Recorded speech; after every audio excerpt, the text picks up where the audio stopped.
Hello दोस्तों, आप सभी लोग का स्वागत है चैनल पर। चैनल पर नए हैं, चैनल को सब्सक्राइब कर लीजिएगा, वीडियो को लाइक कर दीजिएगा। गाइस, डीएलएड फोर्थ सेमेस्टर का लगभग आप लोगों ने बहुत सारी क्लासें देख रखी होंगी अब तक। तो आज हमारे चैनल के माध्यम से एक पहली क्लास जो कि विज्ञान विषय की है, आप लोगों की विज्ञान विषय में काफ़ी ज़्यादा समस्याएं छात्रों को होती है। ऐसे ही करके हम लगभग एक एक विषय की 2 से 3 क्लास लेकर के आएंगे, जिसमें गाइज हम ये गारंटी लेंगे कि आपका एग्जाम में करीब 80% तक क्वेश्चन हमारी इस 3 क्लास से फंस जाएगा। ठीक है, लाखों मैराथन नहीं चलेंगे, केवल 2 से 3 क्लास एक एक सब्जेक्ट चलेगी, जिसकी आज पहली क्लास है। तो इसमें जो आप लोगों को क्वेश्चन मिलेंगे वो अतिलघुत्री नहीं मिलेंगे। इसमें जो आपको लोग क्वेश्चन मिलेंगे वो ऑब्जेक्टिव और मिक्स ऑफ अतिलघुत्री, यानी जो अतिलघुत्री में वन लाइनर क्वेश्चन पूछता है, इस तरीके के क्वेश्चन हम लिए हैं आप लोगों के लिए। तो आज एक बार आप क्वेश्चन देखिएगा और लास्ट में कमेंट जरूर करिएगा कि क्या इस तरीके की क्लास की जरूरत है अथवा आप लोग अच्छी तरीके से पहले से ही तैयार कर लिए हैं। ठीक है, तो चलिए शुरुआत करते हैं गाइस। ठीक है, क्वेश्चन पहला है, प्रकृति चयनवाद किसके द्वारा प्रतिपादित किया गया था। गाइज, ये क्वेश्चन बहुत बार डीएलएड में आया हुआ है फोर्थ सेमेस्टर में। तो इसका जो उत्तर है वो किसके द्वारा किया गया था गाइज? डार्विन के द्वारा किया गया था। ठीक है, अब यहां पर अगला क्वेश्चन, कांच की छड़ को रेशम से रगड़ने पर छड़ में कौन सा आवेश आ जाता है गाइज? तो ये जब आपकी कांच की छड़ को रेशम से रगड़ेंगे तो उसमें कौन सा आवेश आ जाता है? धन आवेश। इसको आप हमेशा याद रखिएगा, ये कई बार ये 100% क्वेश्चन एग्जाम में फंसने के चांसेज हैं, क्योंकि ये क्वेश्चन 2-3 बार लगातार पूछा गया है और इस बार भी चांसेज इसके उतने ही है आने के। ठीक है, आवर्त सारणी में किस समूह में ऊपर से नीचे जाने पर, देखिए आवर्त सारणी जो होती है गाइज, आवर्त सारणी के बारे में बहुत डिटेल नहीं पढ़ना है, बस थोड़ा बहुत याद कर लीजिए, क्योंकि लिख कर ही आना है, उससे ज्यादा 3 पास नहीं है वहां पे। ठीक है, तो आवर्त सारणी में किसी समूह में ऊपर से नीचे जाने पर क्या परिवर्तन होता है, यानी जो ऊपर से आप जब नीचे की तरफ आएंगे तो क्या परिवर्तन होता है? तो इस ऐसी स्थिति में जो धात्विकता होती है वो बढ़ती है गाइज। और वहीं पर अगर यही उल्टा क्वेश्चन बना दिया कि नीचे से ऊपर की तरफ जाने पे क्या होता है, तो यहां पर आप बस आप याद रख लीजिएगा, घटती है, उल्टा याद रख लीजिएगा। ठीक है, जैसे ऊपर से कोई चीज जमीन पे गिरे तो जो है बढ़ जाती है, ठीक है, नीचे से ऊपर जाएगी तो घट जाएगी। ठीक है, तो इस तरीके की जो है चीजें उस याद रख के जाइएगा कि अगर कोई पेड़ पर से गिरेगा तो मतलब ऐसा समझिएगा कि पेड़ पर से गिरने पर वो और बड़ा हो जाता है। ठीक है, ऐसे कुछ अपने हिसाब से याद कर लीजिए आप लोग। ठीक है, अयस्क के सांद्रण की 4 मुख्य विधियां, देखिए ये बहुत बार एग्जाम में क्वेश्चन आया। अगर आप लोग पीवाईक्यू पढ़े होंगे तो आप लोग को ये 100% क्वेश्चन मिला हुआ, और इस बार इससे या तो आपको अतिलघुत्री देखने को मिलेगा या तो आपको लघुत्री देखने को मिलेगा, लेकिन कुछ ना कुछ जरूर मिलेगा इस क्वेश्चन से। ठीक है, तो इस क्वेश्चन को आप देख लीजिए।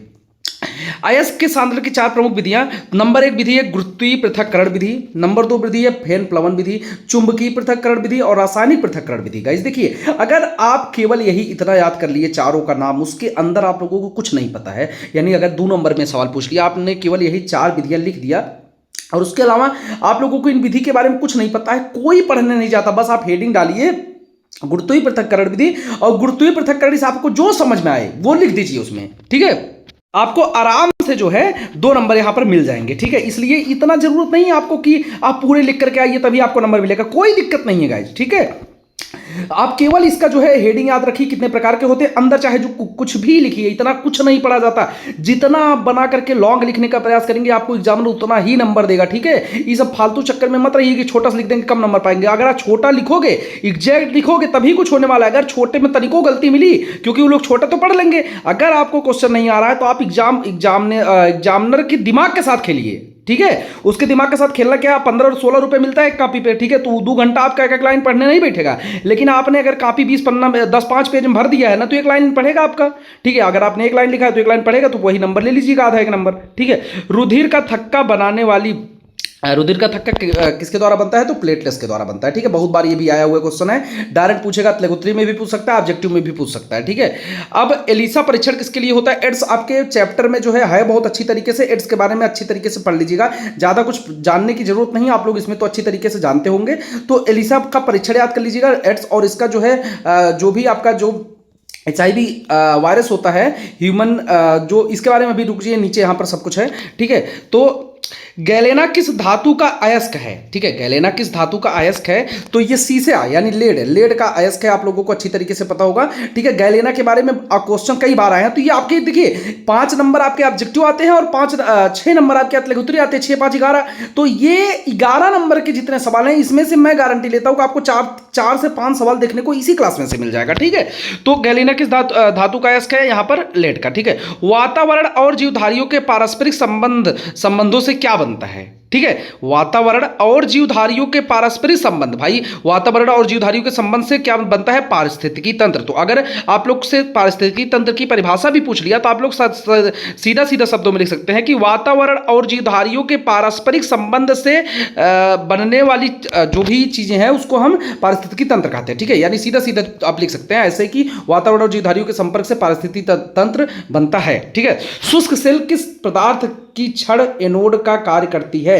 शुष्क सेल में किस प्रकार की क्षण एनोड का कार्य करती है गाइस? किसकी क्षण कार्य करती है? ग्रेफाइट की। ठीक है, कार्बन ग्रेफाइट की क्षण कार्य करती है। ठीक। रुधिर का थक्का बनाने वाली रुधिर कणिका का नाम अब बताइए। प्लेटलेट्स, ऊपर ही ये तो 2 बार क्वेश्चन प्रिंट हो गया है। ठीक है, क्या है? प्लेटलेट्स है। ठीक है, याद रखिएगा, कोई दिक्कत नहीं है, ये सारे क्वेश्चन आप लोग अच्छी तरीके से जो है वो कर ले जाएंगे, मुझे ये पता है, लेकिन आप लोग समय दीजिएगा, बना के लिखने का ज्यादा प्रयास करिएगा। ठीक है। निम्नलिखित में से किस दृष्टिधारा डीसी का निम्नलिखित में दृष्टिधारा डीसी का प्रयोग होता है? देखिए, डीसी का जो प्रयोग होता है, दृष्टिधारा डीसी, आपको जहां भी दृष्टिधारा मिल जाए, दृष्टिधारा डीसी का प्रयोग, तो आप टार्च याद करके जाइएगा सीधा सीधा। ठीक है। अच्छा, इसका ट्रिक भी याद रखिए कि दृष्टि मतलब आंख से होता है। रात में आंख से देखने के लिए किसका प्रयोग करते हैं? टार्च का प्रयोग करते हैं। ठीक है, तो डीसी किस में होता है? टार्च में। पौधे एवं जंतुओं के बीच की कड़ी किसको बोलते हैं गाइस? 1000 बार क्वेश्चन आया है, ये तो यूपी टेट में भी आपको देखने को मिलेगा। युगलिना, युगलिना को पौधे और जंतुओं के बीच की कड़ी को बोलते हैं। ठीक। चुंबकीय पदार्थ क्या है? चुंबकीय पदार्थ क्या होता है? लोहा हो गया, तो लोहा एक चुंबकीय पदार्थ है। आप लोगों को अच्छी तरीके से पता होगा कि लोहा को चुंबक पकड़ लेता है। ठीक है, तो अगर आप लोगों ने प्रैक्टिस नहीं किया होगा तो चिपका लीजिएगा चुंबक से। ठीक। लाल रक्त कणिकाओं का निर्माण कहां पर होता है गाइस? मोस्ट इंपॉर्टेंट क्वेश्चन कि लाल रक्त कणिकाओं का निर्माण कहां पर होता है? अस्थि मज्जा में। ठीक है, बोन मैरो में होता है लाल रक्त कणिकाओं का निर्माण। ठीक, याद रख लीजिएगा लाल रक्त कणिका से, क्योंकि आपके चैप्टर में लाल रक्त कणिका, श्वेत रक्त कणिका सीधा सीधा है। ठीक है, तो लाल रक्त कणिकाओं का निर्माण कहां होता है? अस्थि मज्जा में। विद्युतीय बल्ब में तंतु किस धातु का बना होता है गाइस? विद्युतीय बल्ब में तंतु, ये दोनों क्वेश्चन देख लीजिएगा, आपको एक क्वेश्चन 100% मिलेगा। ठीक है, विद्युतीय बल्ब में तंतु जो है वो किस धारा का बना होता है? जो उसमें अंदर बल्ब ऐसे, जैसे जो आपका बल्ब हो गया यहाँ पर, तो ऐसे जो उसमें छोटा सा ऐसा तंतु नहीं लग रहा था इस कॉर्नर से इस कॉर्नर तक, जब वो छटक जाता है तो बल्ब फ्यूज हो जाती है। तो इस तरीके का नियम आप लोगों ने देखा होगा। फिर उसको हिला करके आप लोग सोच रहे होंगे पहले ज्वाइंट कर लें, जो 100 रुपये वाला 10 रुपये वाला बल्ब नहीं आता था सूर्य का, उस टाइप की बल्ब। ठीक है, तो विद्युतीय बल्ब में टंगस्टन जो है, यहाँ पर आपको तंतु किसका बना होता है? टंगस्टन का। ठीक है। विद्युत धारा का मात्रक है, विद्युत धारा का मात्रक क्या होता है गाइस? अब बताइए, ये क्वेश्चन अगर आपको नहीं आ रहा है, इसका मतलब आपकी तैयारी किसी भी लायक नहीं है। ठीक है, तो ये आपको आना चाहिए। विद्युत धारा का मात्रक एम्पियर होता है। ठीक है। अब भाई अगर ये भी नहीं याद है और आप सोच रहे हो कि हम 6 to 8 का जो है वो यूपी टेट क्वालिफाई कर लें, तो ये फिर आपके बस का बात नहीं है। ठीक। अब देखिए, हेमेटाइट किसका अयस्क है? हेमेटाइट किसका अयस्क है? आप लोगों को पता है ये जो है लोहे का अयस्क है। ठीक है, ये किसका अयस्क है? लोहे का अयस्क। बहुत बार क्वेश्चन पूछा गया, हेमेटाइट किसका अयस्क है? लोहे का अयस्क है। मिश्र धातु है, मिश्र धातु कौन सी होती है? पीतल मिश्र धातु है। याद रख लीजिएगा, कई सारे ऑप्शन आएंगे, पीतल रहेगा उसमें, पीतल मार के आइएगा, नहीं तो आप लोगों का 100% गलत होगा। ये क्वेश्चन 3 से 4 बार PYQ में पूछा गया है। भारत में एनीमिया के कारण, मतलब भारत में जो एनीमिया का कारण है उसका क्या कारण है? तो सबसे पहला कारण है गरीबी, अज्ञानता, गंदा रहन सहन। जो एनीमिया होती है, इस बीमारी का कारण क्या है? गरीबी, अज्ञानता और गंदा रहन सहन। ठीक है। उत्परिवर्तन का कारण है, उत्परिवर्तन का कारण क्या होता है गाइज? आप लोग पहले देखिए, एनीमिया का जो मैटर उसको अच्छी तरीके से समझिएगा कि अगर एनीमिया लॉन्ग क्वेश्चन में आ गया, 2 नंबर में आ गया, तो ये जो पॉइंट मैं आपको बताया हूं ये आप पॉइंट वाइज लिखिएगा। गरीबी, जैसे गरीबी लिख करके उसके अंदर चाहे जो ठोक दीजिए, कोई दिक्कत नहीं है। अज्ञानता ठोक दीजिए, गंदा रहन-सहन, 3 पॉइंट लिख करके अंदर चाहे जो ठोक देंगे, आप लोग को मैं गारंटी लेता हूं कि 2 नंबर में से एक को कम नहीं मिलेगा। अगर आपने बना करके 1.5-2 पेज लिख दिया 2 नंबर वाले में, भाई 1 घंटे में करते क्या है? 5 नंबर का ऑब्जेक्टिव, 5 नंबर का लिखो, उसके बाद 2 नंबर वाला लिखिए दौड़ा के, से पूरा कॉपी भर जाए। ठीक है, 1 घंटा बहुत समय होता है, हम लोगों ने भी दिया हुआ है। तो इस तरीके की चीजें हैं। अब देखिए, यहां पर उत्परिवर्तन का कारण है जीन परिवर्तन। ठीक है, ये याद रख लीजिएगा। यहां से तो 20 नंबर क्वेश्चन का उत्तर इस तरीके से आपको दिखाई दे रहा होगा दोनों साथ में, क्योंकि दूसरे पेज में है ये, तो थोड़ा सा अलग हो गया है। ठीक है, जीन परिवर्तन। अब यहां से आप लोग आए, अब तृतीयक उपभोक्ता है। तृतीयक उपभोक्ता कौन होता है? बाज। बाज अभी आप लोग देखना तो कम कर दिए होंगे मेरे हिसाब से। ठीक है, क्योंकि बाज के जो भी यहाँ पर रेडिएशंस हैं, बाज को बहुत ज़्यादा इफेक्टिव कर रहे हैं। तो और कई सारी पंछियाँ, जैसे गौरैया आप लोगों को देखने में विलुप्त होती चली जा रही होंगी, और एक चरखी नाम की पक्षी होती है, आप लोग देखे नहीं होंगे, तो कई सारी पंछियाँ जो है वो विलुप्त होती भी चली जा रही हैं, क्योंकि भाई रेडिएशन उनको दिक्कत कर रहा है। ठीक है, तो उपधातु है गाइज, उपधातु कौन सा होता है? आर्सेनिक उपधातु है एक। आर्सेनिक बहुत महत्वपूर्ण उपधातु है, इसलिए इसका एग्जाम जो है क्वेश्चन, आप ये सब छोड़िए, डीएलएड छोड़ ही दीजिए। मैं ये कह रहा हूँ ये 80 में क्वेश्चन ही पूछे गए हैं आर्सेनिक के, ठीक है, इसलिए डीएलएड में 100% पूछे जाने की संभावना है। उपार्जित लक्षणों के वंशागति का सिद्धांत, वंशागति का सिद्धांत वंशानुगत होना चाहिए था, यहाँ पर जो है थोड़ा सा जो है मिसप्रिंट हुआ है, आप लोग ध्यान दीजिएगा। वंशागति का सिद्धांत संबंधित है तो लैमार्क से संबंधित है, अच्छी तरीके से याद करके जाइएगा। लैमार्क से बहुत बार क्वेश्चन आए हैं, अतिलघुत्री में तो 100% देखने को मिलेगा, यही डायरेक्ट पूछेगा। और किससे संबंधित है? लैमार्क से, ठीक है। नोबेल गैस का उदाहरण है रेडान। रेडान बहुत 1000 बार क्वेश्चन, ये क्वेश्चन आपको मैं 1000 बार कर रहा हूं तो आप लोग सोच रहे होंगे डीएलएड 1000 बार एग्जाम में नहीं करवाया। भैया ओवरऑल जो भी क्वेश्चन सीरीजें बनती हैं, जैसे कि डीएलएड हो गया, बीएड हो गया, या फिर कोई भी उत्तर प्रदेश आयोजित विभिन्न प्रकार की परीक्षाएं जिसमें आपको क्वेश्चन देखने को मिलेंगे साइंस से, वहां पर आपको नोबेल गैस का उदाहरण रेडान आपको 100 to 100% देखने को मिलेगा। जनित द्वारा ऊर्जा का रूपांतरक यांत्रिक ऊर्जा से विद्युत ऊर्जा में, ठीक है, जनित द्वारा ऊर्जा का रूपांतरक किसमें होता है? ये डायरेक्ट, ये ऐसे याद रखिए, ठीक है। जनित जो विद्युत जनित होता है उसके द्वारा ऊर्जा का रूपांतरण यांत्रिक ऊर्जा से विद्युत ऊर्जा में होता है, ठीक है, याद रख के जाइएगा। जनित द्वारा ऊर्जा का रूपांतरण यांत्रिक ऊर्जा से विद्युत ऊर्जा में होता है, बार बार चिल्ला के कह रहे हैं इसलिए याद रख के जाइएगा, बहुत इंपॉर्टेंट क्वेश्चन है ये सब, ठीक। अब आपको आ गया सिनेबार किसका अयस्क है? सिनेबार किसका अयस्क है गाइस बताइए? पारा, एचजी का अयस्क है। एचजी के बहुत सारे अयस्क हैं जिसपे सबसे महत्वपूर्ण है सिनेबार, ठीक है। निम्न में से विषाणु जनित रोग है। अब ये विषाणु जनित रोग आप लोगों को अच्छी तरीके से पता होंगे, अगर नहीं पता है तो एक बार आप लोग ध्यान दे लीजिएगा। कल अगली क्लास में जो आएंगे तो हम आपको ट्रिक के माध्यम से वो विषाणु जनित रोग बता देंगे, ठीक है। अभी फिलहाल हैजा याद रखिएगा, विषाणु जनित रोग है, ठीक है। निम्न में से सीचस, निम्न में से प्राथमिक सेल है, ठीक है। तो प्राथमिक सेल कौन है? सीसा संचायक सेल, ठीक है। प्राथमिक सेल कौन है? सीसा संचायक सेल, ठीक। रक्त को निम्नलिखित में से किस तापमान, यानी सीधा सीधा निम्नलिखित छोड़ दीजिए, रक्त को किस तापक्रम पर कांच या प्लास्टिक की वायुरुद्ध बोतलों में सुरक्षित रखते हैं? गाइज मोस्ट इंपॉर्टेंट क्वेश्चन, निम्नलिखित हटा दीजिए, थोड़ा सा जो भी क्वेश्चन था उठाने में जो है वहां से डायरेक्ट वही आ गया है, ठीक है। तो रक्त को किस तापमान पर प्लास्टिक या वायुरुद्ध बोतलों में सुरक्षित रखते हैं? तो 2.5 अंश सेल्सियस, ठीक है, 2.5 अंश सेल्सियस पर जो है आपको एकदम गाइज याद रख के जाइएगा। यूपी टेट में भी ये सवाल आपको देखने को मिलेगा, ठीक है, यूपी टेट में भी 100% देखने को मिलेगा, ठीक। डार्विनवाद संबंधित है, बताइए। डार्विनवाद ऊपर भी मैंने आपको बता दिया है, योग्यतम की उत्तर जीविता से, ठीक है, याद रख लियो भाई, डार्विनवाद से ये क्वेश्चन आपको मिलेगा, पक्का मिलेगा, ठीक है। प्राकृतिक वर्ण द्वारा जातियों का उद्भव नामक पुस्तक के लेखक कौन थे? ठीक है, जातियों के उद्भव जहां मिला कौन थे? डार्विन थे। डार्विन से एक क्वेश्चन 100% इनका यही दुई चाटू है यार, आप इतना भी नहीं याद कर पाए तो बेकार है, ठीक है। विश्व एड्स दिवस कब मनाया जाता है गाइज? 1 दिसंबर, एकदम धड़ल्ले से याद होगा, मुझे पता है आप लोगों को।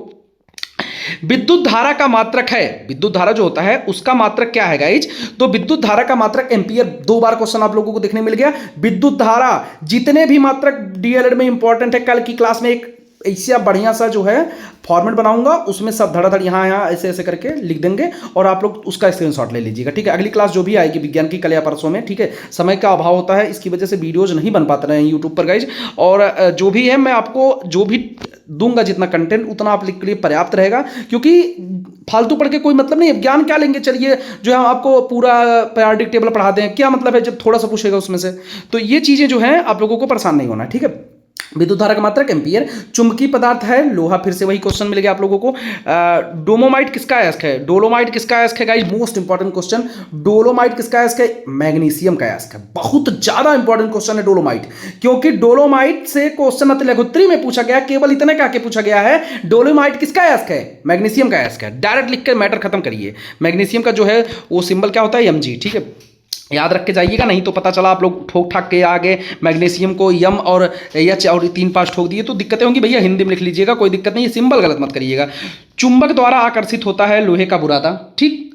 चुंबक द्वारा क्या आकर्षित होगा? लोहे का बुरादा या लोहा, ठीक है। मिश्र धातु है, मिश्र धातु क्या है? मिश्र धातु से फिर क्वेश्चन मिल गया, देख लीजिए 2 बार घुमाया हुआ क्वेश्चन है, ठीक है। मिश्र धातु से 1000 बार क्वेश्चन आया, मैंने बोला पीतल, पीतल याद रख के जाओ, पीतल 100% याद लो, स्क्रीनशॉट ले लो, बार बार पढ़ो, लेकिन पीतल भूलना मत, मिलेगा जरूर आप लोगों को।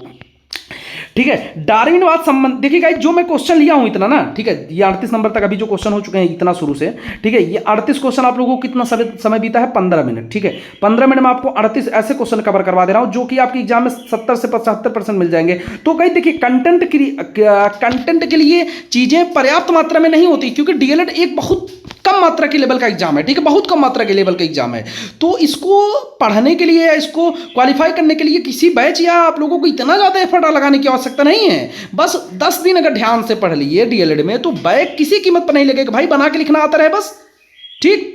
तो ये कोई बहुत बड़ी एग्जाम नहीं है किसके लिए हम आपको चले एनसीईआरटी पढ़ा दें, ठीक है। तो ये आ गया आपका यहाँ पर 37 नंबर। 38 नंबर क्वेश्चन जो है डार्विनवाद संबंधित है। योग्यतम की उत्तरजीविता से रक्त का थक्का बनने की प्रक्रिया धीमी। अब तक आप लोगों ने देखा होगा कि रक्त का थक्का किससे बनता है, तो आप लोग बता रहे होंगे कि भैया प्लेटलेट्स से, ठीक है, प्लेटलेट्स से रक्त का थक्का जो है बनने का कार्य, मतलब विभिन्न प्रकार का कार्य भाई। चूंकि अब यहाँ पर आप लोगों को एक क्वेश्चन मिला, रक्त का थक्के बनने की प्रक्रिया धीमी हो जाती है, ठीक है। तो किसमें धीमी हो जाती, कौन सी बीमारी इसमें है, तो इसके बारे में आप लोग अब तक नहीं देखे होंगे, तो आप लोग ध्यान दीजिएगा। एनीमिया में भी धीमी हो जाती है। एनीमिया जो है किस तरीके की बीमारी है, इसके बारे में आप लोगों को अच्छी तरीके से पता होगा। एनीमिया का कारण भी आप लोगों को पता है। तो एनीमिया में और हीमोफीलिया में होता है, और यहाँ पर थैलीसीमिया में होता है, ठीक है। थैलीसीमिया, एनीमिया और हीमोफीलिया याद करके जाइएगा। अतिलघुत्तरी में नहीं, ये लघुत्तरी में क्वेश्चन पूछ सकता है, ठीक है, कि रक्त का थक्का बनने की प्रक्रिया धीमी हो जाती है, किस कारण से बताइए।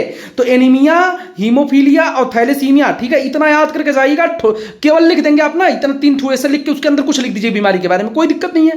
कौन पढ़ने जा रहा है भैया, इतना खलीर है कोई, लेकिन आप लोग लिखने का कोशिश नहीं करते हैं। बस जो सर आप लोग के बोल देते हैं नहीं नहीं एग्जैक्ट याद करके जाइए, एग्जैक्ट से कुछ नहीं होता है। कहीं हजारों कापी आती है, 16 रुपए मिलता है, कोई यहाँ मरेगा नहीं 2 घंटा बैठ के वहां पर 3 पास नहीं करेगा, ठीक है। आप अगर कम कंटेंट देंगे तो पढ़ा जाएगा, ज्यादा कंटेंट देंगे तो वही फिर नंबर देकर चला जाएगा। आपको मन मूड किया तो 2.5 नंबर, नहीं तो 1.5 नंबर कहीं नहीं गया आपका, ठीक है। तो इतना टॉपर में नहीं, तो मैं देखिए ये क्लास में उनके लिए ला रहा हूं, टॉपर नहीं बनाएंगे, लेकिन 17-18 नंबर कोई रोक नहीं सकता, ठीक है। पास होने वाले 100% पास। एलिसिया परीक्षण किसका है, एड्स का है, ठीक है।